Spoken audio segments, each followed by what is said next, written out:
La première lettre de Jean n'est adressée ni à une communauté particulière, ni à un responsable de communauté. Il s'agit d'une mise au point théologique. Elle approfondit ce qu'est l'amour fraternel et met en garde contre certains chrétiens qui refusent de considérer Jésus comme le Christ, choisi et envoyé par Dieu. Le prologue est magnifique, 1:4, centré sur la parole qui donne la vie. Il souligne que la communion avec Dieu est fondée sur son Fils Jésus-Christ et sur le témoignage des apôtres. Le corps de la lettre est constitué ensuite de deux grands mouvements articulés sur deux affirmations. Le premier mouvement est que Dieu est lumière, 1:5, 3:10. Pour vivre dans la lumière, la lettre invite à mettre en œuvre le commandement de l'amour, 1:5, 2, 17.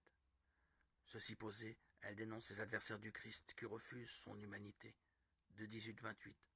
En contraste, les vrais enfants de Dieu demeurent en Christ et mènent une vie juste, 2:29, 3:10. Dans le deuxième mouvement, Dieu est amour, 3:11, 5:12. La lettre insiste. Aimons-nous les uns les autres, 3:11, 24. Après avoir montré comment distinguer l'erreur de la vérité, 4:1, 6, elle en vient au cœur de son message, appartenir à Dieu. C'est aimer, puisque Dieu est amour, 4:7, 21. Elle termine en décrivant la foi victorieuse du monde, 5:1, 12. La conclusion, 5:13, 21, demande de prier pour ceux qui commettent une mauvaise action et rappelle que seul le Fils de Dieu mène à connaître vraiment qui est Dieu. Le prologue 1:1,4 fait écho à celui du quatrième évangile, Jean 1:1,18. Mais ici, la parole qui donne la vie a un sens plus large. Elle est à la fois la parole de Dieu incarnée en Jésus et le message proclamé par les apôtres.